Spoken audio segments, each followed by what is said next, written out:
Good evening, everyone. My name is Ben, and tonight I will be presenting on an attribute of God known as divine simplicity. I will say up front, this is a very difficult topic. It'll be one of the more difficult, conceptually difficult topics presented on this semester. Nevertheless, my goal is to provide both an introduction and sort of a starting point for further exploration if you want to study it in your own time. It is also something of a response to Forrest's presentation on God in time, because we'll see later on that divine simplicity entails a view that is not his own. Before we begin, I want to open this up in a word of prayer. Father in heaven, I give you great thanks for able to be here today to study your mysteries, to do all things for your honor and for your glory. I pray that you may give us the graces to do this, not for our own self, but for you, that we may use this knowledge to be edified in all things. And I pray this in Christ's name. Thank you, Lord Father in heaven. Amen. So if we begin, before I begin the presentation, we have some announcements. Brian, please take over.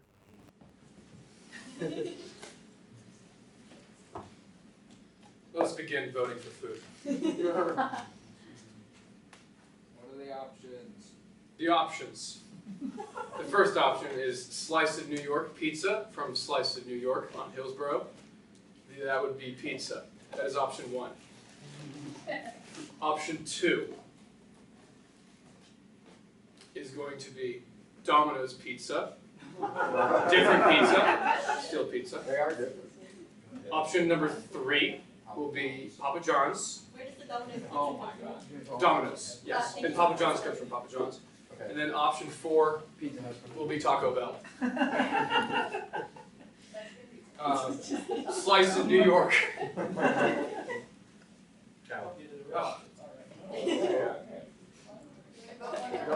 You can vote more than one. okay, Domino's. Papa John's. Right, you voted twice.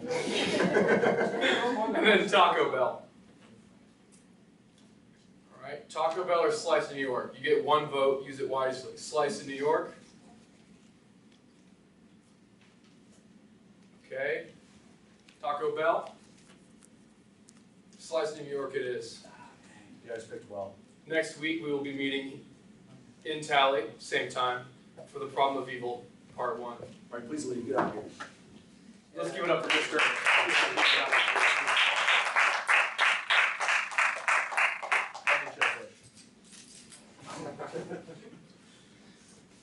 All right, here is our outline for tonight. I'm giving the introduction now. We'll move into a brief discussion on natural theology, talk about Thomism and Scotism. We'll talk about various names and perfections in God. We'll talk about what's called the triplex via, about composition, about the problem at hand after this discussion, some notes on identity and distinction. We'll give a division of what distinction is, and then we'll have an intermission, so anyone can leave if they need to. And then in part two, we'll go over God's lack of composition with the tools we've discussed, and then have a brief reflection and conclusion before concluding with questions. I have a quick question. Is it going to be recorded? Because I have a friend that couldn't make it. It is going to be recorded, yeah. So if we briefly survey through the Christian tradition, starting at pretty early and then terminating in the Reformation or even later, we see very strange affirmations about God in the tradition. Here's St. Irenaeus, a quote from his Against Heresies, Book 2. "For the Father of all is at a vast distance from those affections and passions which operate among men. He is a simple, uncompounded being without diverse members and altogether like and equal to himself, since he is wholly understanding, Holy Spirit, holy thought, holy intelligence, etc." St. Augustine in On the Trinity says, "But if the Father who begot wisdom is also made wise by it, and to be is not to him the same as to be wise, then the Son is his quality, not his offspring, and there will no longer be absolute simplicity in the Godhead. But far be it from being so, since in truth, in the Godhead is absolutely simple essence." St. Cyril of Alexandria, and On the Trinity, "The nature of the deity is one and simple. Moreover, we say that it is life, virtue, wisdom, and glory." Boethius But God is simply and entirely God, for he is nothing else than that what he is, and therefore is through simple existence God. And then he goes on to say, but God is justice itself. St. Bonaventure says, and yet Trinity of persons does not exclude from the divine essence a supreme unity, simplicity, immensity, eternity, immutability, necessity, and on. John Calvin, in refuting an objection, he says, for the essence of God, being simple and undivided, and contained in himself entire in full perfection without partition or diminution, etc. The Westminster Confession of Faith for the Reformed in the room, there is only one living and true God who is infinite in being and perfection, a completely pure spirit, invisible, without body parts or emotions, unchangeable, immensely vast, etc. And then this random, obscure Lutheran theologian I like, Johannes Quinstead, the divine essence is most simple, completely devoid of all composition. So, we have all these statements that God's nature is altogether simple by all of these esteemed theologians. And yet, this is not something you hear about too often at all in modern times. What does this mean? Well, this presentation is going to explain that concept, this divine attribute. And my central thesis or topic this evening is that all that is in God is God. And this presentation will specifically discuss what is meant by all, in God, and is God. More specifically, my claim is God is not composed of physical parts, temporal parts, or metaphysical parts. So before we're talking about divine simplicity, it's important to situate this doctrine. See where it is in the grand scheme of things, what establishes it, where it belongs in theology. Divine simplicity is a conclusion of what is called natural theology, which is a type of theology that deals specifically with God's nature from philosophical reasoning. So according to Grenier, who is a Thomist, the science of God, natural theology is the science of God considered under the common aspect of being, acquired by the natural light of reason. So in classical philosophy, all sciences have what's called a material and a formal object. The material object of this science is that which is currently being studied, and that is God. So natural theology studies God. The formal object is the aspect under which the science is studied, and that is God under the common aspect of being, as he is the first and most perfect being, the first efficient cause of the beings in the natural order. So that which is being studied is God under the aspect that he is the first cause and from the principles of natural reason. Natural theology is distinct from what is called supernatural theology, which is the science of God studied under the aspect of revelation, so the principles that are propounded in Scripture. These two sciences are not opposed or repugnant to one another, but instead they work together. The conclusions of natural theology should align with the conclusions of supernatural theology, and if they don't, the issue is not with supernatural theology, it's with natural theology. This is in the same way that reason is often considered a handmaiden of theology. So natural theology is an old discipline. It actually predates the temporal founding of the church. It was practiced by several pagans, including Plato, Aristotle, Proclus, Plotinus, and others. And they spoke of God as the prime mover, the form of the good, the unmoved mover, etc. Now, Paul makes a really interesting statement in Acts 17:23 when he's in Athens. He says, he's walking through Athens disputing the philosophers, and he sees this monument to the unknown God, and he points to it and he says, this unknown God you worship, this is the God I proclaim. So it would appear that in this disputation with the Athenians, Paul is actually associating the unknown God, the God of the philosophers, with the God of the Bible, the Christian God. Moreover, Romans 1, which I'll now read a section from, says, for the wrath of God is revealed from heaven against all ungodliness and unrighteousness of men who suppress the truth in unrighteousness, because that which is known about God is evident within them, for God made it evident to them. For since the creation of the world, his invisible attributes, his divine power and divine nature have been clearly seen, being understood through that which has been made, so that they are without excuse. So this is basically an affirmation that we can see true vestiges of the one Lord in created things, and that these things are disclosed to our human reason.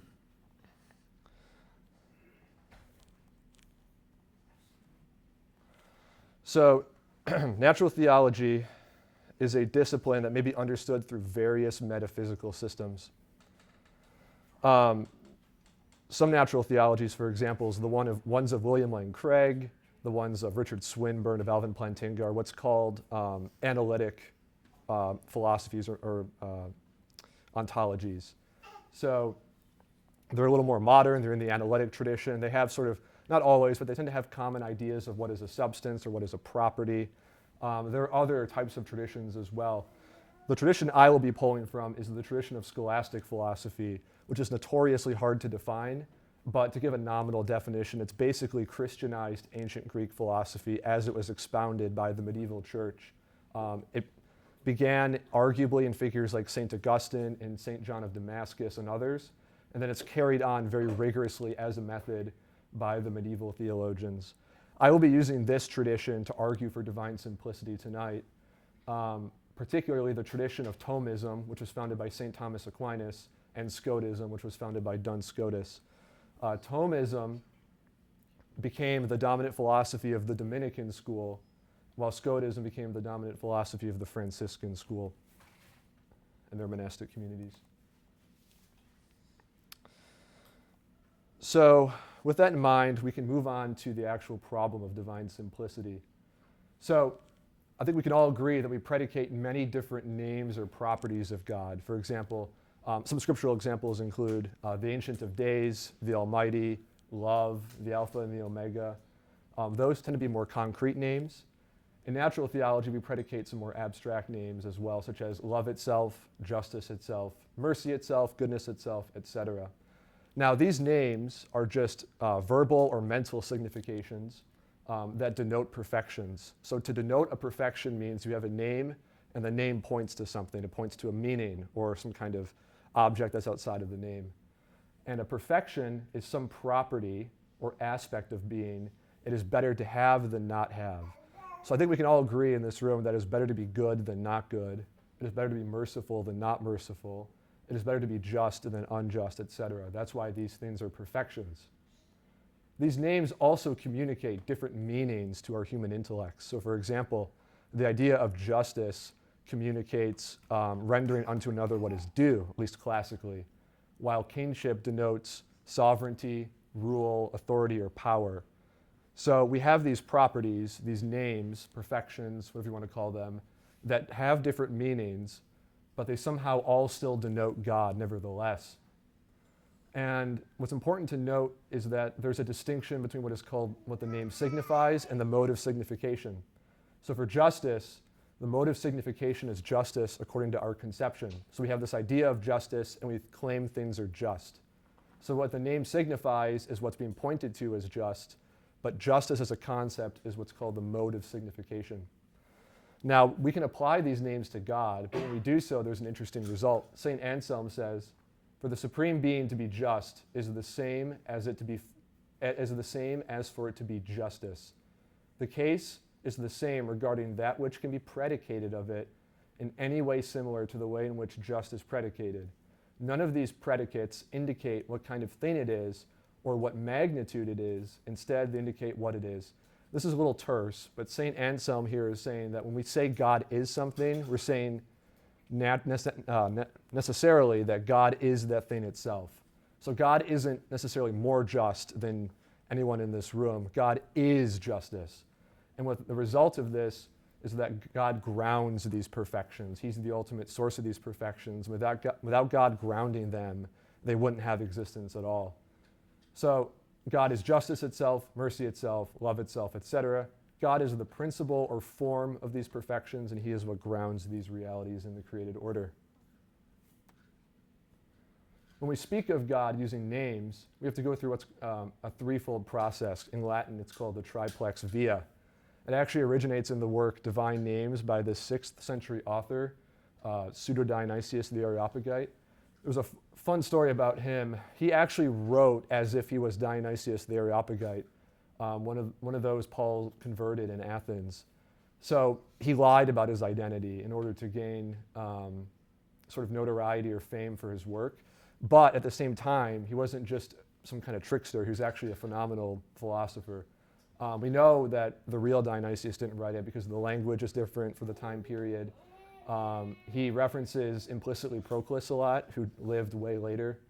So this was not the actual Dionysius. Regardless, in his work, he sort of analytically determines that there are three ways of speaking positively about God. There's the way of causality, in which we recognize that there are various perfections that exist in the created world, right? So we can see people being just in our everyday lives. We can see that things are good insofar as they exist, insofar as they reach their ends well. We can see things that are true, that exist. People tell us true things. We can see these perfections in everyday life. But we also know that God creates all things, which means that these perfections must also be found in God and not just in the created world. And this is also because every effect bears some similitude to the cause. What I mean by this is, if something causes another thing to exist, the effect has to bear some similitude to that which caused it. An example of this is a couple conceiving and then bearing a child. If the child is healthy, just like the couple, it's not entirely because of the couple being healthy, but it's partially because of it, genetics or being raised or whatnot. So the child is the effect here, and the couple is the cause, and the health in the child is because of the health in the parents to some extent. So after we've recognized these perfections in creatures, we have to go through what's called the way of negation, the second way, the via negationis. These perfections found in creatures have to be negated of their imperfect qualities. So we don't see these perfections in a pure content. We see them being perverted because nothing's perfect except for God. So once we negate these perfections of their imperfect qualities, we can proceed to the way of eminence, and that is we predicate, so the predicate is to say something of, we predicate these names of God. We say they really exist eminently in God in a sort of infinite, otherly way, purged of their imperfect content. So to summarize, the result is we see these perfections in created things. We see they are observed as effects of God's creative act. They are purged of their imperfection and then predicated in their perfect content of God. So we can see how we can talk about God precisely. Here's the caveat. None of these names we have for God perfectly encapsulate the divine essence. So you may think, well, the first name we have, the most prominent name, God, does capture everything there is to say about God, but this is not true for two reasons. One, the word God in English usually denotes God specifically as the first cause, as the creator. And two, the divine essence is infinite, and our intellects are finite. So the content of the essence of God is so rich that not one name we have for God perfectly encapsulates that which he is. The essence is too rich for that. So St. Thomas says, in this way, therefore, he can be named by us from creatures, yet not so that the name which signifies him expresses the divine essence in itself. Thus, the name man, for instance, expresses the essence of man in himself, since it signifies or points to the definition of man by manifesting his essence. For the idea expressed by the name is the definition. So the result of this is we have all these different names for God. We have mercy itself, love itself, goodness itself, being itself, unity itself. But they all denote different meanings, although they all point to God, right? Mercy itself still refers to God, even though mercy communicates a different meaning to us. Well, how can this be? Is God composed of realities like justice, like mercy, like love, and goodness? Well, the answer is no. We can explore that line of reasoning. In any composition, the being that results from the composition is contingent on the composition itself, and the principle is united by a composition. So if I take if I create a big rock and I do it by fusing a bunch of rocks together, then that big rock it depends on that composition of the little rocks. It's contingent upon something by definition. Now, St. Anselm writes, for everything which is composite requires for its subsistence the things of which it is compounded, and indeed owes to them the fact of its existence, because whatever it is through these things, and they are not what they are through it, and therefore it is not at all supreme. So Anselm's argument is anything that composes something else is higher than that which is composed. So if God is composed of parts, he's going to rely on those parts, and God doesn't rely on anything, so that's incoherent. Hebrews 6:13 kind of backs up this line of reasoning when it says when God made a promise to Abraham, he swore his promise on himself, since there's nothing higher than God. So we have a real problem here. How do all of these properties relate to God if they connote different meaning or denote different meanings? And God being absolute, the very principle of all being and principles, the first principle, the wellspring of all being, etc., cannot be said to be contingent upon anything, even any form of composition of various principles. For this is what it means to be God, to be ase, or have aseity, which means to be absolute. So there are further difficulties. We've mentioned various perfections, but there are various metaphysical principles that are responsible for grounding all the being we see around us. And these principles include essence, existence, suppositum, act, potency, form, matter, substance, accident, etc., which we'll get into in a little bit. But these principles are what establish all the finite being. I have an essence, I have existence, I actually do exist, believe it or not. I have form, I have matter, I'm an act with respect to some things and potency with respect to another. I have accidents that inhere in me, right? I have a certain height that's contingent. That could be a different height in theory. That's an accident, for instance. And this leads us to additional questions like, do accidents inhere in the divine substance? Are there subjective potencies in God? Can God be contained in a genus? I understand all these terms are technical and you may not know what they mean. We'll get to them in a little bit. But these are the questions raised by this problem. So before tackling each case, we have to get to even more fundamental discussion, and that is, what is meant by identity? Because if there's no composition between the divine attributes, there must be some degree of identity. Well, on the subject of degree of identity, the scholastic philosophers tend to refuse to exhaustively enumerate types of identity which would per se involve distinguish.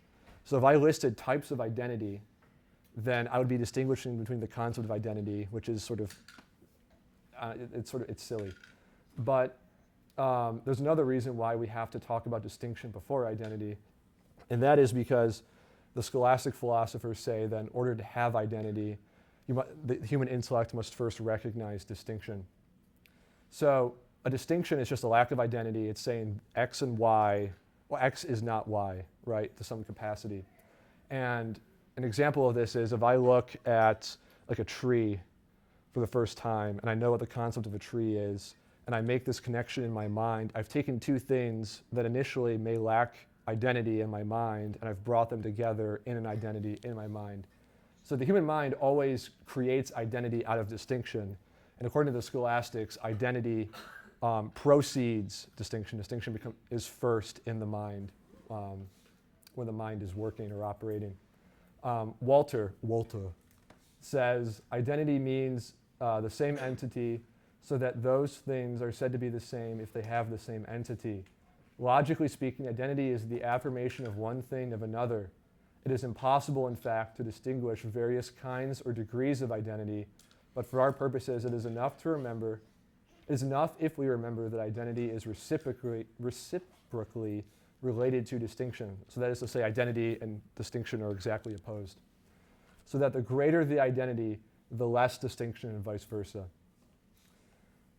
It's important to note before we proceed that identity is not the same as unity. Yes? I just have a clarifying question. So would it be correct to say that with the tree example, you see the tree and you say, well, that is different than all these other things that I have already in my mind, that I've identified already in my mind. And so because of you draw that distinction between that and everything else, it must be this new thing, it's this new identity emerges from you making the distinction between the tree and everything else. Right, and then your mind can go further and say, well, the tree is a kind of plant. So you're forming all these different kinds of identity based on distinction. And that's why the scholastics would argue that distinction precedes identity. How does you saying it's a plant work, like tied to distinctions? Because you have this initial, so the concepts are distinct in your mind initially. So the scholastics have this doctrine of if I see something and I have sense datum about it, right? My eyes send content to my brain, datum to my brain. I can abstract concepts out of the sense datum and then bring identity in them by forming propositions or by forming true propositions about them, or even lines of reasoning. So all scholastics in this sense would just affirm that you have to have distinction before identity, sort of in a logical sequence in the mind. So that's what's meant by that. But that's why the scholastics define identity through distinction, since they're reciprocally or inversely related. And identity is not the same as unity. Distinction, according to Walter, means a lack of identity between several things. Those things, too, are said to be distinct, one of which is not the other. But be careful not to confuse identity with unity, for unity is a lack of division and not a lack of distinction. I'm technically distinct from my arm insofar as I'm a composite whole and my arm is a part of me, right? So you can draw a distinction between myself as a whole and my arm as a part, but I have an entire unity. So my arm is part of the unity that is myself. That's why identity is not the same thing as unity. Moving on, and this is where things get really difficult in my opinion.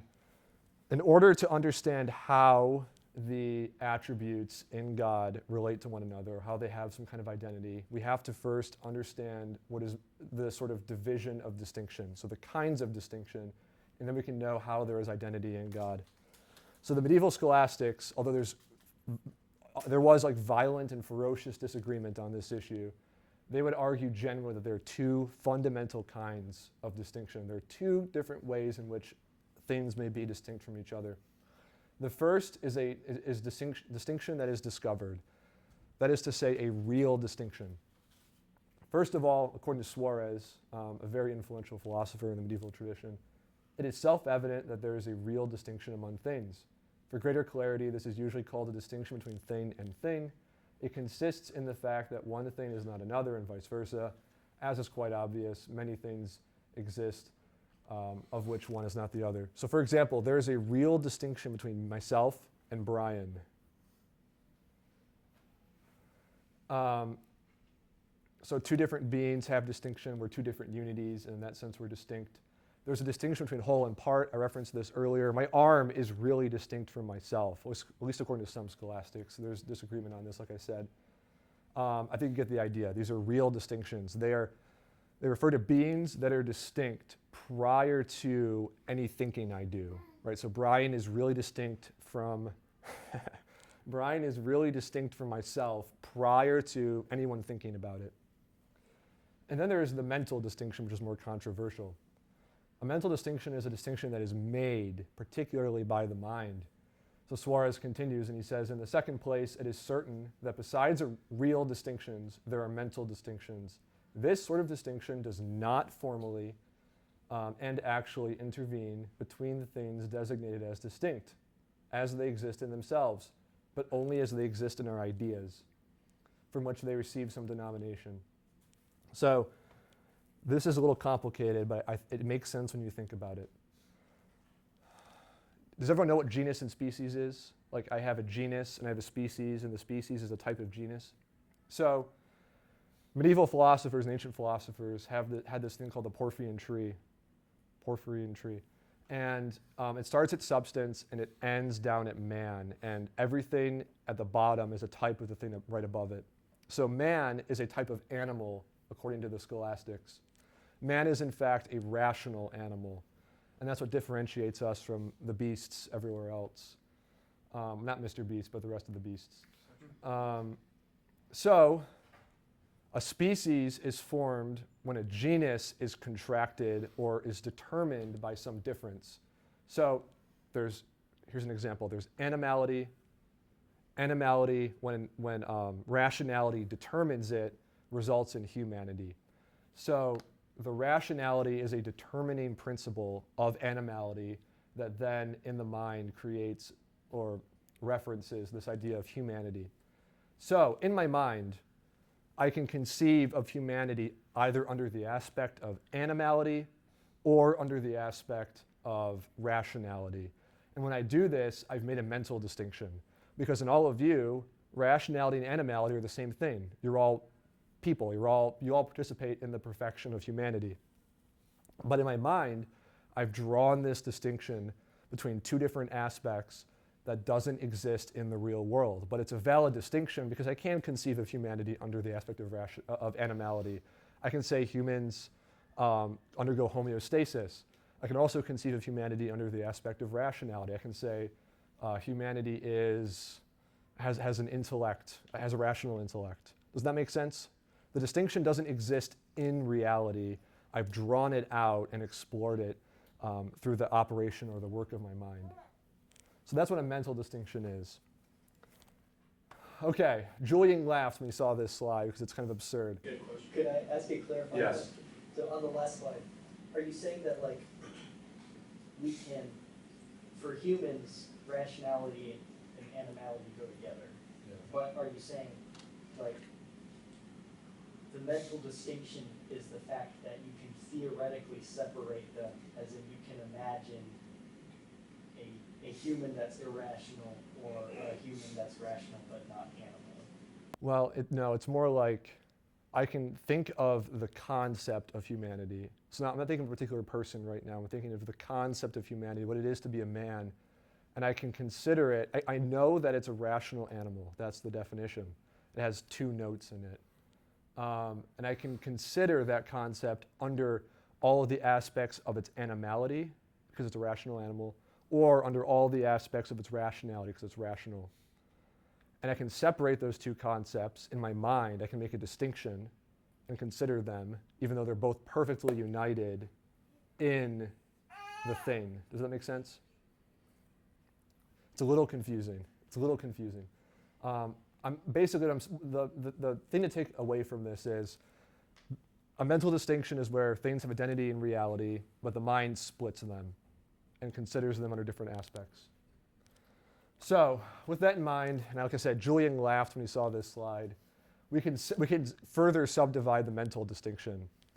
So the mental distinction, also called the distinction of reason, is divided into, this is actually what they call it, a distinction of reason reasoning and a distinction of reason reasoned.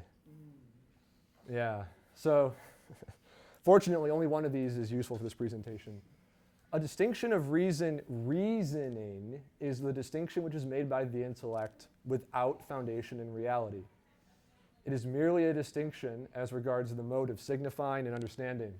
So there are 3 operations in the mind, according to the medieval scholastics. There's simple apprehension, judgment, and reasoning, discursive reasoning. The first operation, I understand what a concept is, and I can predicate this concept of different things. I know it. I can see that Joe is a man. I can see that Joe is a man. I don't have to think about it. I just know when I look at him. My mind is abstracting this concept of humanity from what I see in Joe.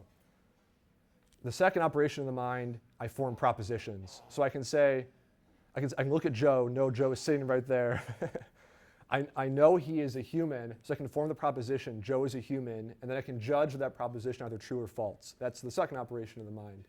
The third operation of the mind is discursive reasoning. I can say, Joe is a man. Men are mortal. Those 2 things are true. Therefore, Joe is mortal. I've arrived at new knowledge through discursive reasoning. So in the second act of the mind, if I form the proposition, Peter is Peter, I've technically formed a distinction between the subject and the predicate, even though the 2 things are the same. Now, that sounds ridiculous. I'm not going to go into that further. We don't need it for this presentation. We're going to talk about the second one, and that is a distinction of reason reasoned, which is a distinction which is formed by the intellect with a foundation in reality. And for the sake of argument, for the sake of simplicity, we'll call this the virtual distinction. And this is what it's called. So the virtual distinction is formed by the intellect with foundation in reality. Well, I just said it's a mental distinction, so what does it mean for a mental distinction to have a basis in reality? Well, Grenier, applying this distinction to the divine attributes, says, thus the divine attributes, each of which has its own proper definition, are the same divine entity. But the human intellect cannot adequately attain the divine entity by a single concept. Remember, no single name can perfectly sum up the content of the divine essence. It can't denote its meaning perfectly. It knows it only after the manner of, or by comparison to creatures. Therefore, we know God only by diverse concepts, one of which explains a divine perfection not explained by another. Hence, the distinction between the divine perfections as they are conceived by us is a distinction of reason reasoned, or a virtual distinction. So I'll give an extremely crude example that I don't even know if it works, but this is the best I can do right now. If I throw a brick through a window, and the brick shatters the window, and then it lands at a certain position, theoretically, you can deduce two things from the cause. The cause was me throwing the brick through the window. I can look at the shattered glass as an effect of that cause and say, well, he must have thrown it hard. He threw it really hard, it broke the window. I can also look at the position where the brick landed and say, I know the angle, I approximately know, like if you're really smart, I guess, I approximately know the angle that he threw it at. So these are two different effects, where the brick landed and how, and the shattering of the glass. And they convey two different pieces of content. But using both, I can understand a thing about the one cause. So that is a virtual distinction. According to those who ascribe a virtual distinction between the divine attributes, God has the power, that is the foundation of reality, God has this power to produce a multitude of effects. So multiple effects in the world through his one creative act. And each of these effects communicate a different reality about God. But all of these realities, after we reason about them, form concepts about them, all point to the one God. So even though we have different concepts in our mind, they all still point to this one source. That is what a virtual distinction is. Yes? To go off based on the brick analogy some more, but it doesn't give you perfect knowledge of the thing, right? So like you can tell roughly where the person was standing and like the angle was thrown, but you can't tell, for example, if it was thrown the left or right hand. Exactly. Right. So, and that's true. We don't know a cause perfectly in finite being, but it's especially true in infinite being because we have finite intellects and God is infinite. So we can't. There's a gap there. That's with respect to the creator-creature distinction. So this is the virtual distinction. It's the first of the two distinctions we'll be talking about tonight. It is accepted by both Thomists and Scotists, I referenced earlier, but the Scotists do not think that this is an adequate distinction to talk about all sorts of things. They don't think it's adequate for the divine essence. They don't think it's adequate for plenty of other aspects as well, even though the Thomists do. So we have to address why, or what the Scotists have in return. But before we do that, here is a classic analogy for divine simplicity, and that is of the prism. We can conceive of God as being like a white light. It goes through a prism, which in this analogy is our intellect, and there are, the whole rainbow results from this process, which is an analogy for the divine essence being contemplated by the intellect. We have all these concepts. What are you laughing at? We have all these concepts they're split, but once they go back into the prism and form the white light, they're all referencing God. So that's the classic analogy for the virtual distinction, or divine simplicity in general. So the Scotists don't think the virtual distinction is adequate because they don't think it's strong enough. There has to be some kind of stronger distinction between the divine attributes, according to the Scotists, and also between other things, which we'll talk about in a moment. So here's a newly translated text from the last few months that my friend from Kuwait actually produced using ChatGPT. Thank you if you ever watch this. From Sanig in his Universa Theologia Scholastica. He writes, from philosophical questions, a real distinction is either essential, real, or formal. An essential distinction is said to be that by which one quiddity is distinguished from another. We're not going to talk about that tonight. A real distinction is that by which one thing is distinguished from another, either because it is produced by it, so effect and cause are really distinct, or because it is separable from it. My arm, I suppose, and myself, you can cut my arm off and it's separable. Or it can just exist without it. So I'm not going to, what are my kidneys, I guess. A formal distinction, don't sell my kidneys on the black market.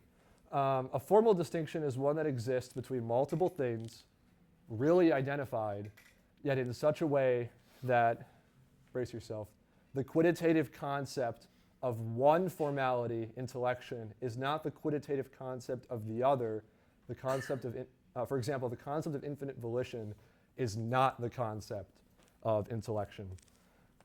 Excuse me, this is a notoriously difficult distinction to understand, which is why the Scotists have not received incredible acceptance of it, but this is how they explain it. I'll give you another definition from Grajewski.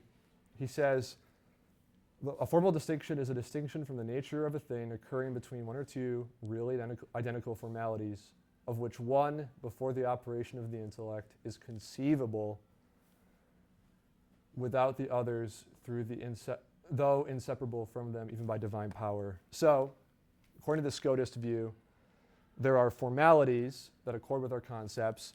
They have identity in the divine nature, even though they're distinct before the operation of the mind in a formal distinction.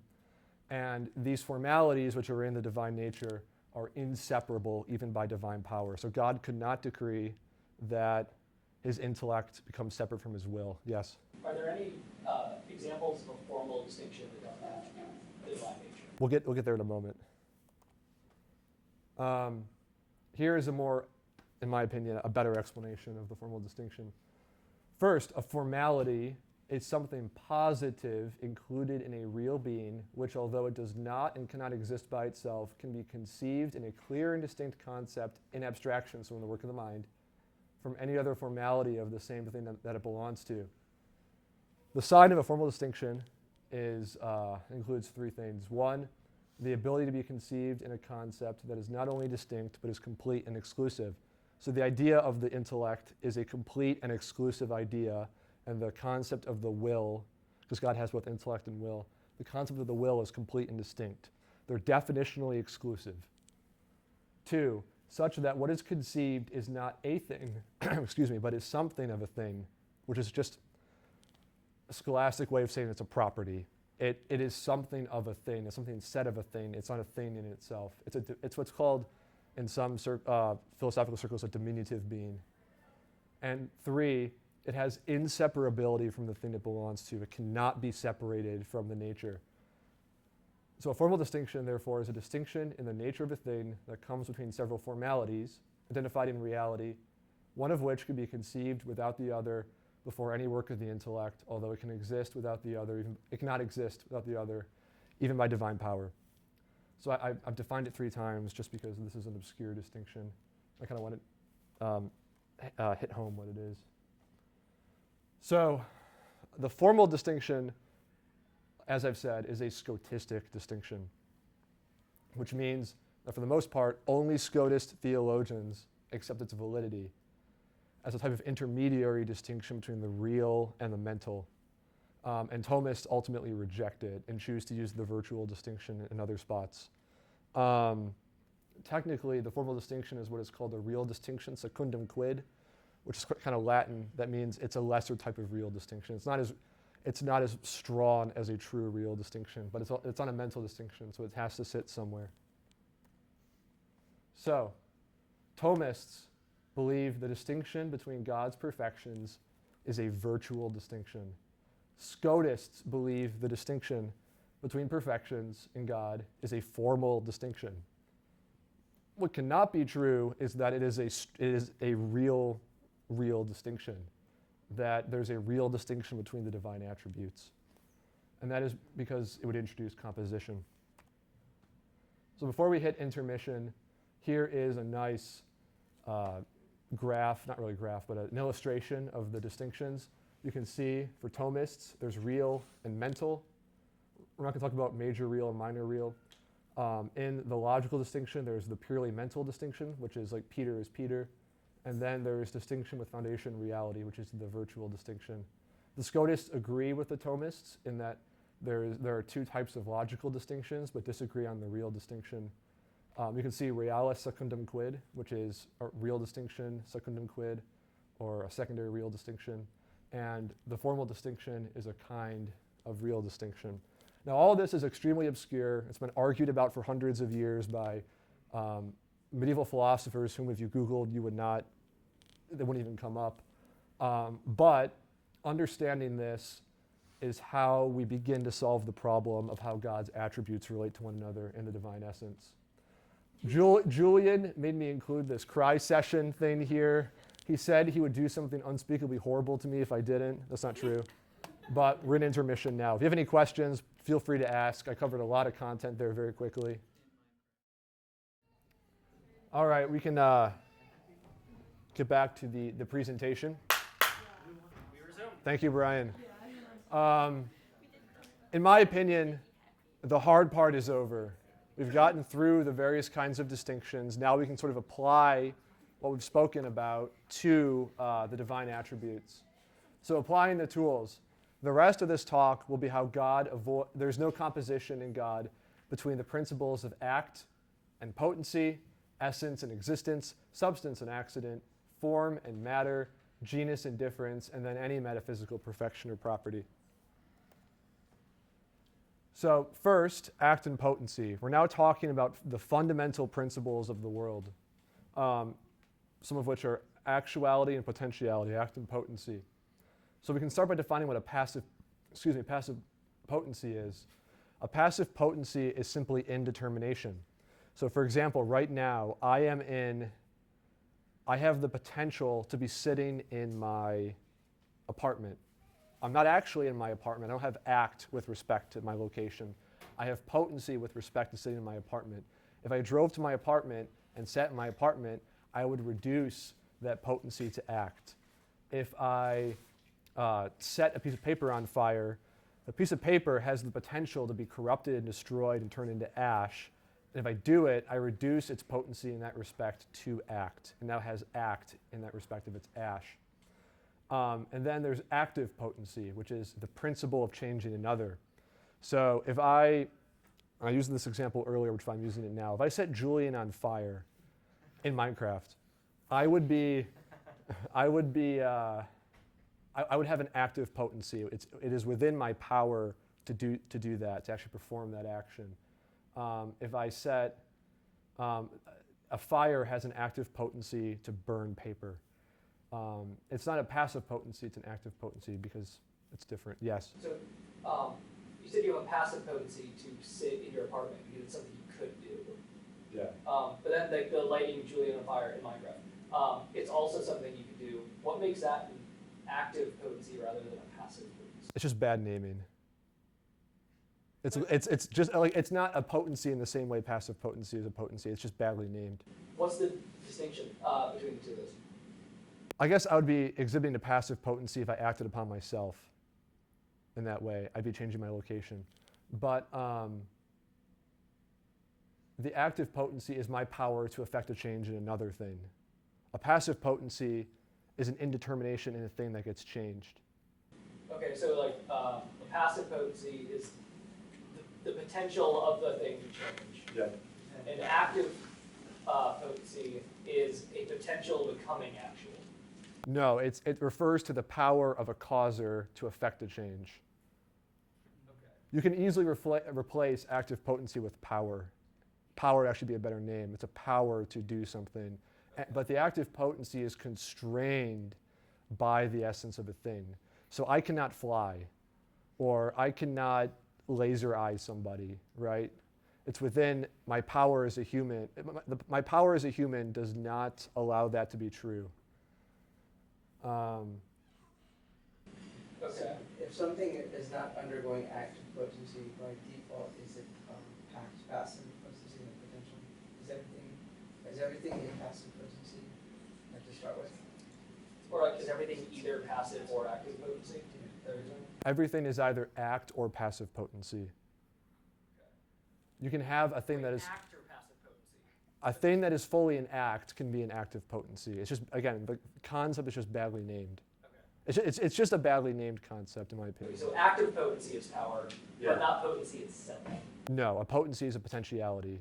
So when you say in God there is no potency, you don't mean that there's no potency at all, or like, There's no passive potency. There's okay, but he does have active potency. There's active potency. Okay.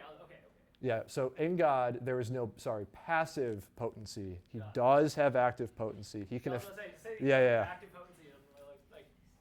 potency, That's a good catch. He has active potency. got it. Everyone will concede this. He does not have any passive potency. There's no indetermination in God. God is determined with respect to all perfection, is basically the thesis. So wait, why doesn't he have passive potency?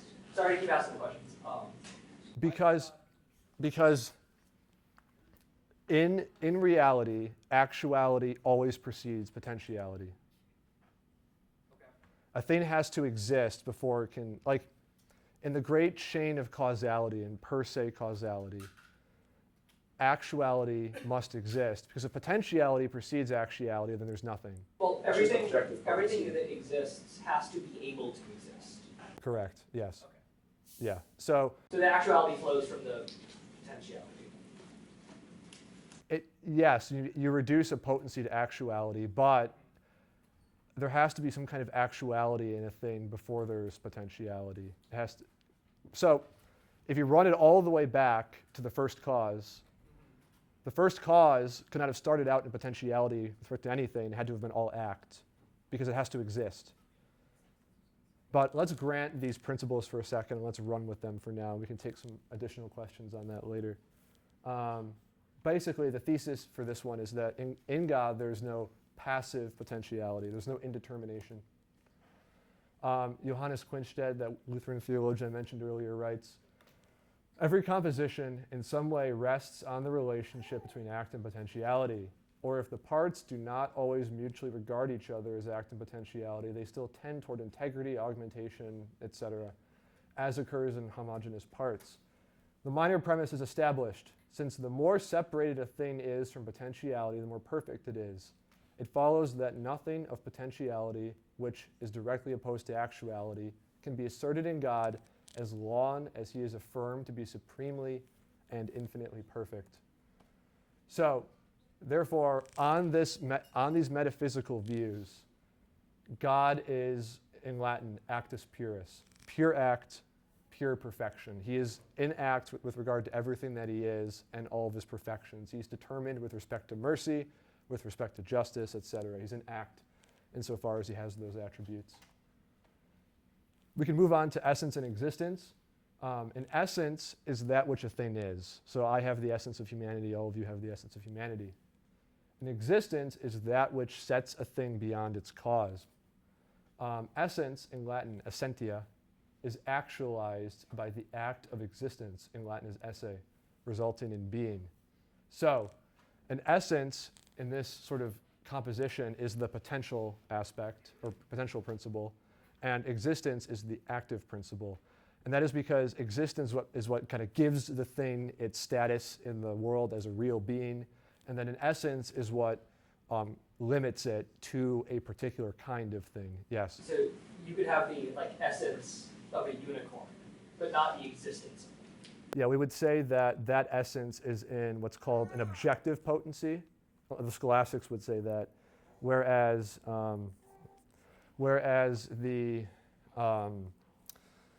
if the thing exists and it has a potency with respect to something else, that's a subjective potency. So the essence can exist in the mind of God, but if it isn't a real thing, it doesn't have. There are no objects that. There are no acts of existence that have essence as a limiting concept. So there are no unicorns. Does that make sense? I have no idea. Okay. I don't know. I do not know. Okay. I would say maybe that the idea of a unicorn exists in God's mind, because God's mind is infinite and God's mind is what grounds these essences. But because there are no beings with the act of existence that are limited, God has not chosen to create any unicorns, they're not limited by essence, there are no unicorns. So there's a composition of essence. Really, it's essence in the act of existence. Existence is the fact of the act of existence, but that's a distinction that's so pedantic it's not necessary. But when you get essence, and essence as a potential principle is actualized by existence in the active principle, that results in a being, a particular kind of being. So in all finite or created being, Thomists believe that there is a real distinction between essence and existence, while Scotists would say there is a formal distinction between essence and existence. So this is back to your question from earlier. The Scotists would say that essence and existence and anything they're formally distinct. They're two different quantitative concepts of formalities, and they're united formally. whereas the Thomists would say they're really distinct. I'm not sure if we define this. What is quantitative? Um, I've never heard that word before today. yeah. It's basically, it refers to a nature, almost. Like it has content as like a nature in the mind. But we're just going to say that for the Scotus, the distinction between essence and existence is a formal distinction. It's two formalities that are really identified together in a unit, in an identity, but before the mind, they're still distinct, just formally. Anyways, we can talk more about the formal distinction later.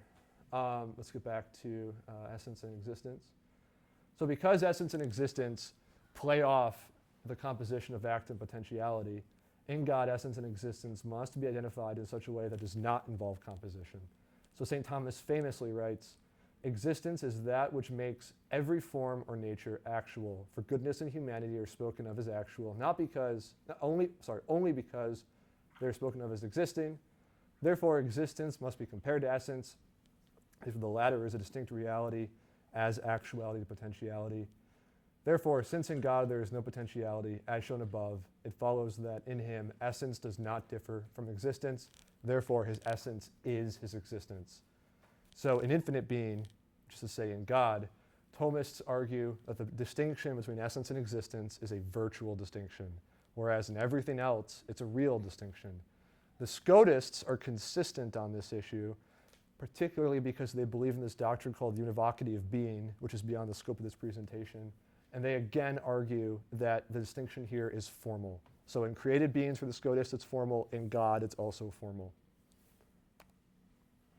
So here's an interesting connection to Exodus 3:14 that's been used for a long time. If you remember in Exodus 3, Moses ascends the mountain. He sees the burning bush. God gives him this command, this dictate, go and rescue my people. Rescue my people from the Pharaoh.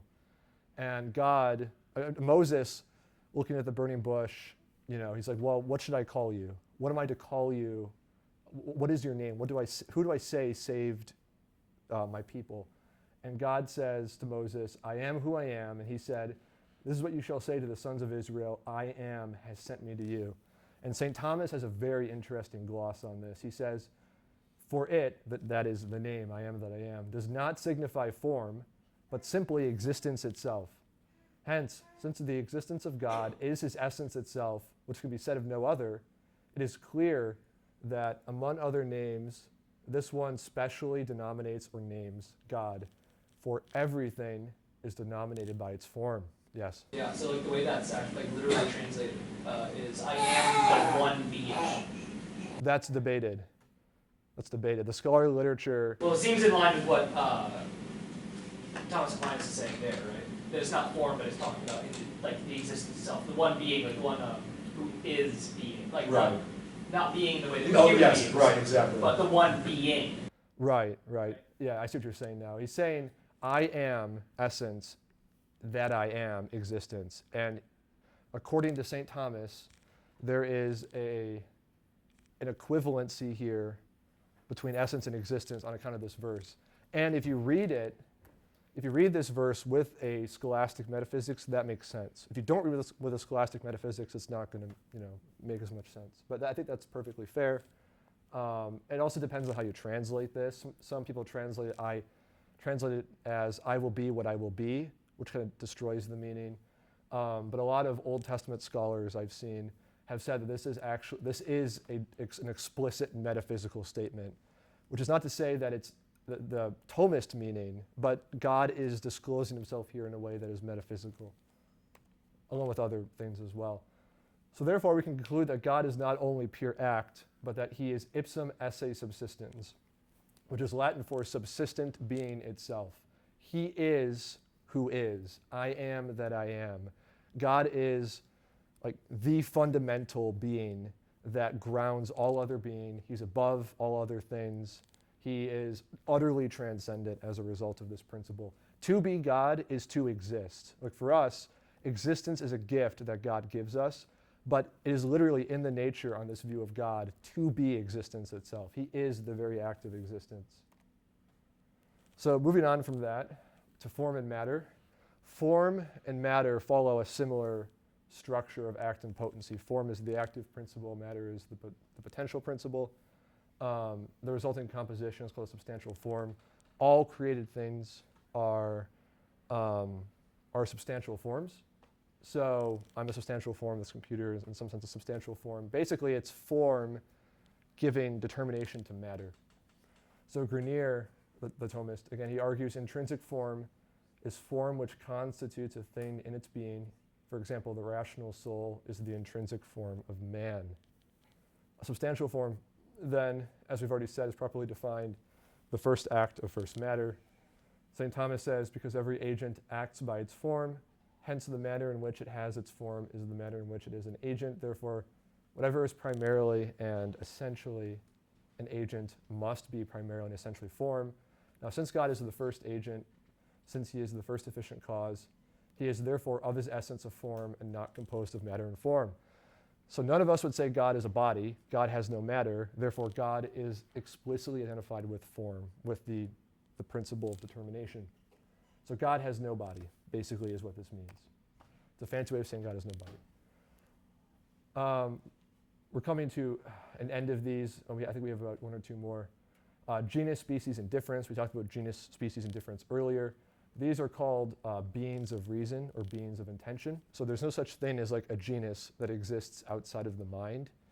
A genus is a mental being. It's a being that is formed by the mind and it stays in the mind. A genus is a universal that is predicated of distinct subjects, which incompletely expresses their essence.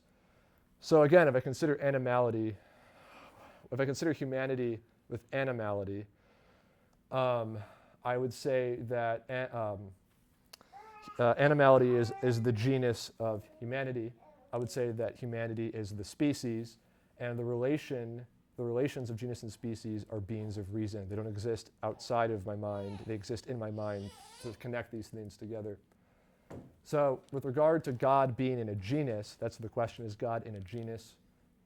St. Thomas says, rational being, on the other hand, is derived from intellectual nature because that is rational, which has an intellectual nature and intelligence as compared to sense, as actuality and potentiality. The same argument holds good to other things. Hence, since in God actuality is not added to potentiality, it is impossible that he should be in any genus as a species. What this means is God is not in a genus. He's not a type of a thing. He is totally transcendent and outside of any classification. Quinstead, I think, has a simpler explanation. We do not attribute to God logical composition. One, because in logical composition, there is composition of act and potency. So a rational animal, the rational is the act and the animal is the potency, and God is not composed of act and potency. But two, genus and specific difference immediately constitute a specific essence, which implies the possibility of multiplication into several different individuals, as in how a genus is divided into species. So God's not in a genus because there can't be multiple types of God, and God is not a species in a genus because God is not a type of thing. So there's no composition there as well. And then we've approached the last distinction, or the last mode of composition we'll be talking about tonight. There are others, but I've chosen to ignore them. And this is one of the more controversial ones, substance and accident. All being has substance, and a substance simply is a real being which exists in itself. I exist in myself. This computer exists in itself. Julian exists in itself. Brian exists in itself, etc. God exists in himself. Yes? How's that different from existence in essence? So existence is the act of existence, and essence is the limiting concept. When you get essence and existence, it results in a substance. Okay. Yes? Is this the same as a necessary or accidental property of a thing? A substance is not that, but an accident. Yes, yeah, that's more or less what it is. I see what you're saying now. The substance is like the necessary aspect, and the accident is the accidental aspect. Yeah. But this is the sort of older terminology for that, I guess. And Descartes was still using this by his time as well. An accident is a real being which only exists in another, which is to say it only has its existence in a substance. So an example of this would be, my height, right? I could be a different height. I would be the same substance. my height could change if you chopped off my legs, for instance, but I would still be me, I'd still be a man, I'd still be the same subject. But my quantity, which quantity is the accident of material extension, that would change in the substance. This is also the 10 categories of being, substance, quantity, quality, relation, action, passion, etc. So the thesis here is, in God, there's only substance. There are no accidents in God. So there are no quantities, no qualities, no relations that inhere in God, no actions. So God is not like an effect. He causes things, but he's not an action of something else. There are no passions in God, no wheres, so he's not in a place. There are no postures, no whens, and there are no habits in God, which is, again, supremely controversial.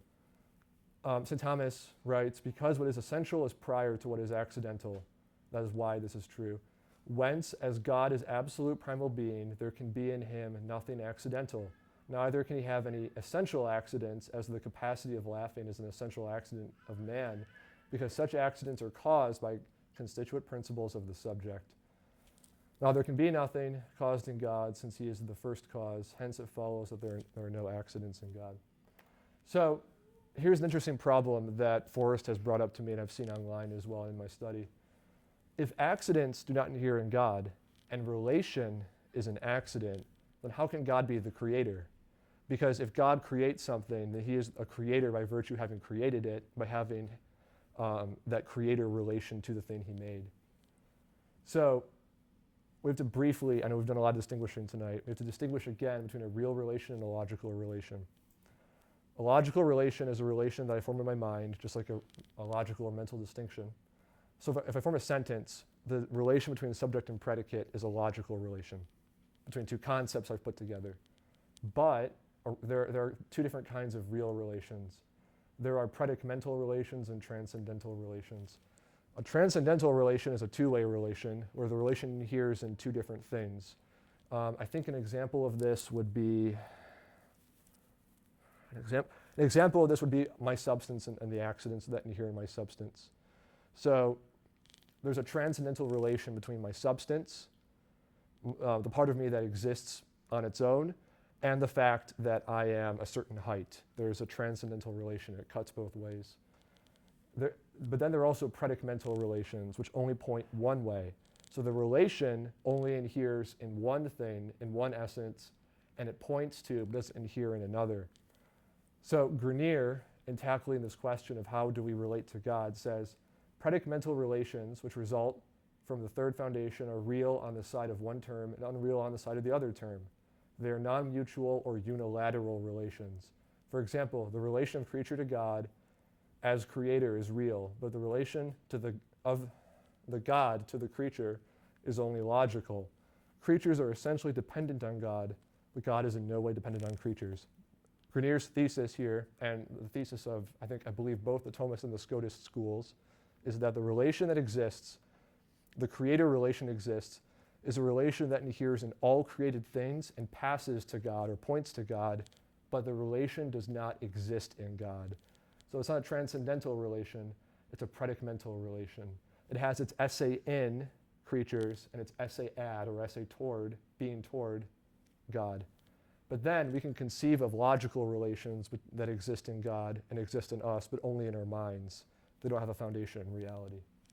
So that's how the Thomist school would solve this problem of saying there's a relation between creatures and God. Yes, Forrest? So we have a relationship to God that is a real relation. Yeah. Us being created by him, or him being our creator. Right. But on the other hand, God does not have the relation to us of being our creator. Like, that's not a real relation. That's or is it a real relation, but it's a predicamental relation? The predicamental relation is the relation starts in us and terminates in God. But then we can form a logical relation that God has a relation to us. God, so God being the creator of us is a logical relation, but us being his creation, or him being our creator, is a real relation. Right. Or you could just construe the sentence, God being the creator of us, to mean we have a relation to God as created by God. That linguistic formula, you would just say means that instead, but that makes sense as well. You can do it both ways. But that's how the Thomist school solves this problem. So we're approaching the end of the presentation now. We can see here are some of the entitative attributes of God, which is to say they are part of God's sort of entity, not as sort of operation or acts. God has simplicity, and that which is repugnant to simplicity and created things as composition. God has absolute perfection. The repugnant aspect of that is imperfection and created things. He has infinity, of which limitation is repugnant, immutability and immutability, unicity and plurality. And we can purge these things of their imperfections and then predicate the perfect aspects of them to God and see them in God more eminently. And that is, again, the triplex via. This is an illustration of that right here. So before we end the presentation, we'll talk about some implications and apologetic advantages. If you affirm divine simplicity on either view, the Scottish Thomist view, it is necessary that God is going to be immutable, because God could only change through his accidents, which would inhere in him, and not his substance, because if his substance changes, he goes away, and that doesn't make any sense. But because God does not have any accidents that inhere in him, he cannot change at all. So immutability is a necessary logical conclusion from simplicity. God is also impassible, which is, again, controversial because this implies that God does not undergo emotional changes, which would imply that every instance in the Old Testament or New Testament of God expressing joy is a sort of, it doesn't mean God is actually undergoing an emotional change. It means he is working in the world. When God has wrath, he's still in eternal bliss. He doesn't actually undergo wrath, but the Bible is using human language to describe the severity of his punishment in the world. And then finally, timelessness, which motivated this talk. Forrest believes that God is in time. If you affirm divine simplicity, God has no accidental properties of when, which means that God must be atemporal at all times. He cannot be within time. So simplicity is what grounds these other positions. And if you affirm all four of these according to the modern scholarship, that is what constitutes what is called classical theism, which is the position of all the theologians I mentioned earlier, Athanasius, St. Augustine, Cyril of Alexandria, John of Damascus, Thomas Aquinas, John Calvin, Martin Luther, John Edwards, Johannes Quinstead, Abraham Calovius, etc. So that, I'm not saying it's right because all those guys affirm it, but these positions were the de facto positions of many of these esteemed theologians over the years. So they're not that obscure. Anyways, there are various apologetic virtues for divine simplicity as well. The modern literature right now, when comparing atheism and theism, uses a lot of abductive reasoning, which is to say, does theory comparisons. It takes all of the claims of theism and compares it to atheism, and it sees which one has the most or the best theoretical virtues. If you affirm total divine simplicity, so God is utterly simple, and you affirm theism in general, the explanatory power of theism, that means that theism is a simpler theory that explains more and is arguably, according to some views, just a better theory than any other atheist view. So there are a lot of reasons, along with the sort of deductive arguments I've given, why you'd want to affirm this. Yeah, that's basically, those are the apologetic benefits. Conclusion, reflection, we finally made it. It's important to note that the saints ultimately will see God, and this refers to more than just seeing the risen Lord, according to many of these theologians.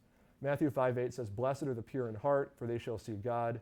1 John 3:2 says, "Beloved, we are God's children now, and what we will be has not yet appeared, but we know that when he appears we shall be like him because we see him as he is." 1 Corinthians 13:12, "For now we see in a mirror dimly, but then face to face. Now as I know in part, but then I will know fully, just as I have also been fully known." There's this concept in Christian theology called the beatific vision, which means we will capture a glimpse, not a glimpse, but an eternal gaze, an intellection of God's essence.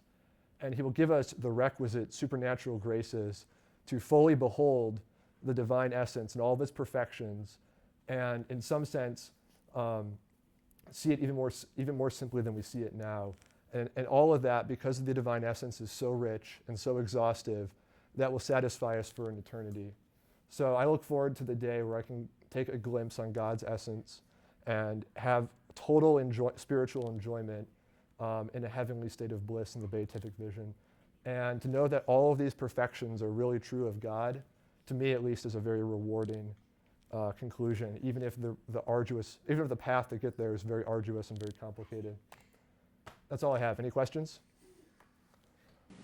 I don't know the stupid question, but my brain is right. Based on what you said, can you just simplify it like fifth grade language that God is the only reality?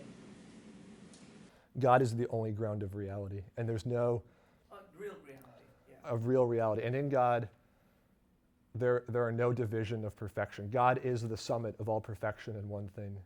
That's basically the central point of this presentation and this position.